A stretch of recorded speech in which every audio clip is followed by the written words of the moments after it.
everyone, Dr. Colleen here. We are going to go over what I would have taught you in the first or second time meeting me, unless we needed to do it a little bit further.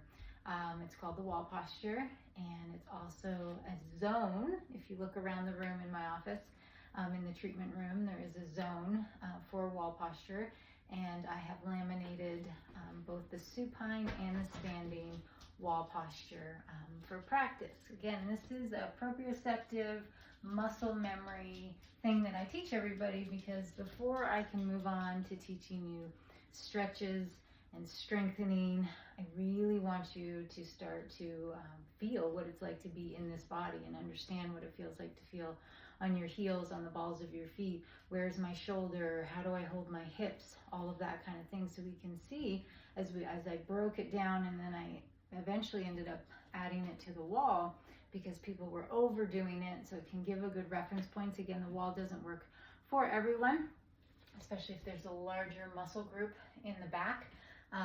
So then we can move that to supine, or I have other modifications. So this is if something we've gone over where the wall is going to work with your body style or type. Okay, so it is a breakdown from the feet to the ankles, to the knees, to the hips, to cross the chest, the collarbones, the arm position, and then the head. So we're getting to feel, where do I usually have my center of gravity? Is it more forward? Is it more back?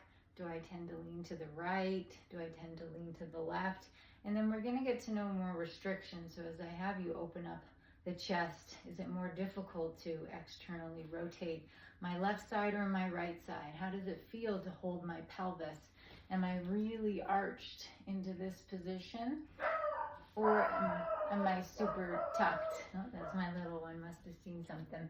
So I break it down. Again, you can do it all together at once. That's how it's written out. Or you could just for a month work on feeling your feet and how you put your weight in your feet when you come to a stop position. Like if you're washing dishes, or even if you're at a standing desk for work, is more of my weight in my right foot, and is it in my right heel? Okay, so this is all about getting us to come back to center, to be using both heels, both forefronts of the feet, and bringing our center of gravity more into alignment, so that our ears in line with shoulder, in line with the center of our hip bone, and you can't see it right now, but the center of my ankle. So my center of gravity, my balance point, is anchored where it should be, not in some forward or lateral position. Okay, so where that starts could have been, who knows, could have been an injury, could be something from birth. We do know that there is a tendency to shift into your dominant side. There's also the information regarding the organs that are on, this is my right side, on my right side of my body, so that tendency, the higher percentage of us that are right-handed, so how we overuse this side of our body, so the shoulder blade and the humerus, the arm bone, all of that we can see patterns and tendencies, and I definitely see patterns and tendencies, and I think driving has a huge impact. The amount of us that are driving, the length that we're driving now, and the majority of us do drive automatic, so that is all right leg work happening. And if you watch the car posture, you know, the habits we tend to do with our left while we're driving with our right side, and any lean, we're now adding to this already predisposed posturing that we will do naturally. So over time, those accumulations, whether it's a sport, whether it's driving, whether it's work, a job task that you're doing, plus what we're predisposed to do, lets us see patterns big time, hey little one, in the office. And so we need to be moving out of those patterns, because if I just send you to the gym or to stretch, you'll be strengthening in that position and always fighting, never getting to your balance point first. So I love to teach this one as the first thing that you go home with, to start becoming aware of what your body, what it feels like to live present and aware in your body. So I'm pretty tiny, so I'm using the wall as a reference tool to not overdo any of these movements, but at any time I should be able to move the wall away and you're not going to fall forward or fall back. So it's not a resting position, and I'm not so close that I feel like I'm about to fall away from it. So I'm about 1/4 of an inch, my heels from the wall. Because again, I'm pretty petite in this backside area, so I can get pretty close to the wall. So generally I'm looking to have the tip of the glutes touching and the tips of the shoulder blades touching the wall, okay? So again, looking down at my feet, I will come just about hip width apart, and this is where I will have noticed before we even get into this position whether you have a tendency for a toe out or a toe in position. So this will be the beginning of muscle memory on retraining us, will be to be bringing us back to a neutral position and getting those toes to point forward. Okay, that helps bring the knee as well, because you see when my toe goes out, which way does my knee goes, but it's actually rotating differently inside. It's got a cork screw to it in there. Okay, so we're going to come to the wall, we're going to look down first, and don't worry about anything in the upper body yet. You're going to get your feet about hip width apart. You can do that first without looking. I love this surprise that happens for people where they'll get in and they're like, yeah, my toes are forward, I feel forward, and then we look down and the right foot is clearly pointing outwards, and they're like, wow, I didn't even know that was happening. So I'm going to come in, look down afterwards. First, kind of see where you've progressed to. Am I getting better at my proprioception? Am I creating a new muscle memory, new patterning in my body? And then you can look down. So I want you to spread your toes nice and wide, and then feel that weight in both the front of the foot and in the heel. Now, to do that, you're likely going to have to soften the knees. Again, it's not a squat. It really goes from a locked position, which we all tend to do. It's super efficient, requires not a lot of energy to lock, but the locking usually pops us into the front of the feet, and for some people, it pops them back into the heels. But by just softening that knee, it gives us a better ability to anchor into the front and the back of the foot. Okay, so hip width apart, soft bend in the knee, toes are pointing forward, spread those toes wide, and just feel the bottom of your feet. See what your tendency, how does your body want to get out of this position? What does it want to do? And you're going to see where it spends most of its time. So you can start to feed in the clues of why you're dealing with whatever's going on in your knee, or whatever's going on the right side of your hip, whatever's going into the shoulder, goes all the way up to the top. So you want to feel and see and say, no, we're coming back to this balance point. I want to reestablish a new pattern here.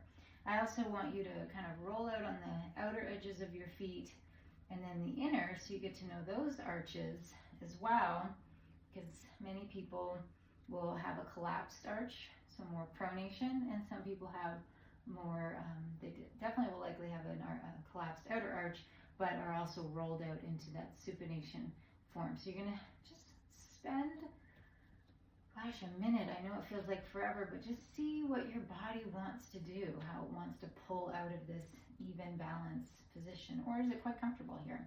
And then you want to start to feel those inner arches and start to talk to them, communicate. We get thrown into socks and shoes really quickly, and we really lose that integration and talking, communication to our feet, and they become very lazy and complacent. So I'm going to move down just a little bit. So we're going to draw up into those arches. And again, this might be the first time you've talked to your arches in like a decade. So give yourself some time here.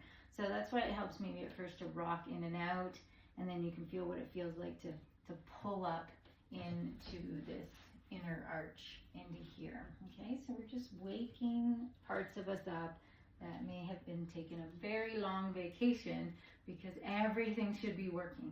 Okay, so I do like to do this barefoot. Okay, feet hip width apart, toes pointed forward, arches lifted, like it's all neutral, and then slight bend in the knees. And now we're coming to the pelvis. So there's a whole video on the pelvic tilt, so starting to get some mobility in there, starting to understand where maybe your starting point is and where your end point is. But we're not going to do a full execution of the end point of a tilt. I want you to find a neutral point. So there's a slight zipper pull engagement where this should be engaged. So if I tap it, it's holding, but you're not so scooped that my back is hitting the wall, because we do have an arch there and we want to maintain that arch. It's very important.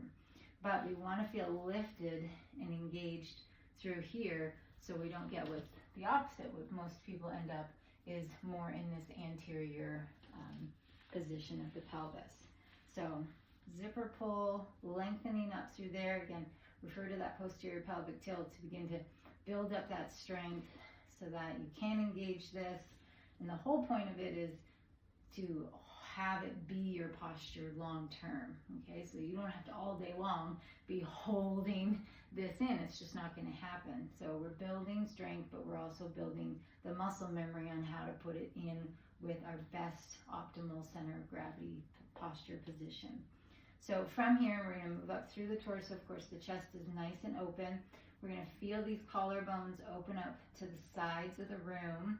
And I generally have people externally rotate their arms at first and then internally rotated.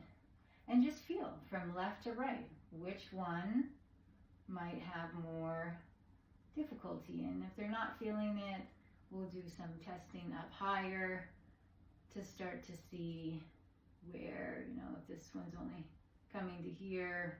Okay, so we got a little bit more, and then vice versa into the arms, okay? But you want to take the hands, which I usually have, especially if someone's worked at a particular job or any handiwork or computer work, their dominant side is turned in, okay? So we've got this this internal rotation hold, and I can see their whole palm of their hand, whereas the other hand, it's still neutral. I can still see just in between the thumb and the index finger. So we'll get a lot of presentation like that. Sometimes it's a little bit of both. Sometimes it is double, but that is super rare. And we want to get it to more of a neutral position, okay? So again, in the beginning, we're finding out which one that we need to work on, and then that would be something that I would have assigned to you with an extra movement to bring more external rotation or more internal rotation, whatever is needed for your body. So, but again, you're going to come here and see, how has my progress gotten? How am I able to open up into this position? So it is great, of course, to do this in front of a mirror, but if you have that combo, both a wall and a mirror, then please do that, okay?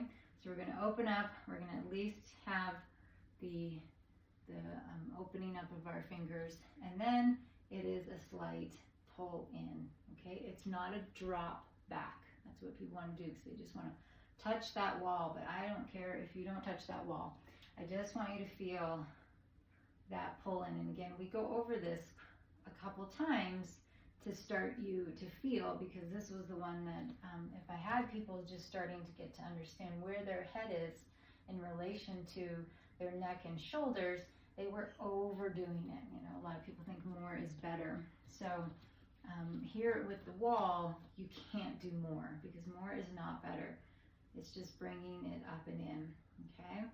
So again, this is usually the biggest eye opener for people, is the amount that they have to come bring that head back, and then how weird that feels for them to be in this position, like the body just wants to come out of this position.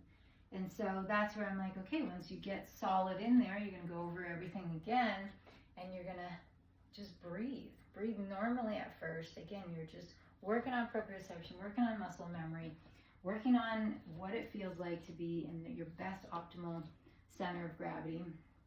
And then of course I give you the findings and the different strength or stretching exercises needed to help you progress a little bit more, but always coming back to this reference point. Now, many people, this is difficult for them to stay at the wall for even 30 seconds. So I'd say at least, as you're working through it, gosh, we've already been here for 13 minutes, me going over it.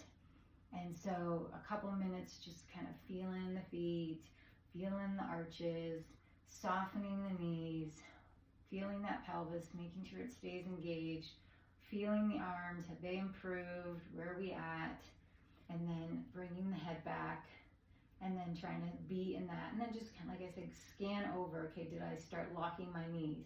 Did I jut my pelvis now? Because when the head comes back, in other parts, like, ooh, I need to give.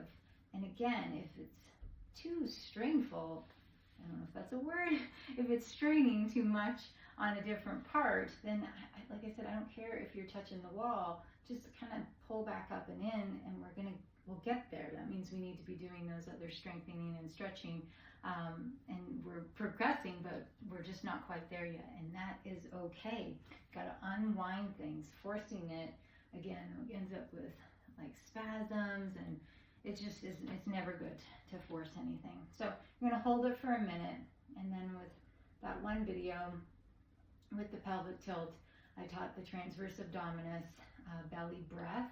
And so we can add that into here, because it is one thing that is going to help us strengthen and bring us back into center, and bring more balance to our pelvis, which is generally a major culprit in our forward head carriage. So we're going to inhale, feel the belly pop out. Exhale, belly pulls in. Inhale, belly out. Exhale, belly in. Inhale, belly out. Exhale, belly in. You do 3 and then rescan. Did I move any part of my body? Do I need to soften the knees a bit more? And then you can work up to these belly breaths, up to 10, up to 20, up to 30. And then after that, you'll feel it. You'll feel taller, of course, and engaged. And then if you have a moment, you could just spend the next minute. I usually give some positive things to think about, or you can pray in that moment, or pray, meditate, whatever works for you, to kind of bring this into an anchoring, comfortable, safe position for your body. So you want to always be talking to it that it's okay. Yeah, we're changing things because we want to bring lengthening and bring opening to new areas that haven't either been working or overworking for too long. Okay, so inhale, belly out. Exhale, belly in. Inhale, belly out. Exhale, belly in. Now, if I was to walk away from this position, it still feels a little bit stiff. But our goal is to take the posture you came in and take this optimal posture and slowly begin to meld the two, so it doesn't feel forced all day long. Again, that still requires some strength training and some flexibility to be able to maintain it throughout the day, so it has the endurance to hold it throughout the day. And it eventually will. You can see my shoulders are back, my head, that's the one I am working on. I'm always making sure that this is engaged and creating balance between my left and right hip, and that makes it easier. So that is the goal, is to meld the two together. And so if that's too much, I have, I'll say in the office, okay, like I think I said earlier, just work on recognizing if your weight's in one foot more than the other. Okay, of course that goes all the way up the line. That means this knee's locked, and now I've popped into this hip, okay? But even if you are standing, is there more of a tendency to be in that right side? So you could just monitor that for several weeks and just bring yourself back to center, and then go to the knees for another month and go, okay, what's my pop and lock side? Where do I tend to go? Am I a double locker? What do I do with my hands? How do I stand? Where's my bag or my purse or whatever? And so you'd do that for a month. Every time you caught yourself over here, you just bring yourself back to center and a soft bend in the knees. Okay, and then working your way all the way up, or from top down. I like to go from the bottom up. But whatever works for you, and we're just adding, and this could take several months. So I don't want you to feel discouraged. And I still have a tendency to come back in, but the awareness is quicker. The second it happens, I'm shifting and moving and bringing myself back. So there isn't a lot of thought process anymore. It's part of the subconscious mind now, and so I'm shifting and moving. I'm made aware in that time frame that I am being shifted and moved. I promise you, it's worth the time and effort. This would be the starting point to come from, making sure that anterior to posterior, front to back, side to side, left to right, that we are bringing them all into balance before adding on too many stretches and strengthening. So yeah, if you're going to go to the gym, you want to be in this posture while you're working out, not in any compromised posture, because then you're just going to strengthen yourself in that position, and we don't want to do that. We want to be strengthening. So probably do some videos on some basic bicep moves, but even for that, when I go into my biceps, the shoulders are put back into position, and so if my weights are too heavy and they're pulling me forward, you got to reset every single time before, so you can't be going too fast in those, because we want to be strengthening ourselves in our optimal posture. Okay, I think I went through everything. I'll likely do a supine. There was a few individuals, whether it was strain in their upper neck, it was too much for them, or too much over muscles in the back that we couldn't get the curves, so the wall really wasn't helping. So then we would have gone over those modifications, or you can go into the supine one. And again, it doesn't give the foot and the knee and with the weight bearing in it, it's still worth it, okay? And it involves a rolled towel and all that good stuff, okay? So I hope you try it. And this can be done as many times as you want in a day. I'd say 2 to 5 minutes for at least 3 to 5 times a day in the beginning, or breaking it up from segment to segment. But I will put all that information down below. Okay, hope you're having a great day.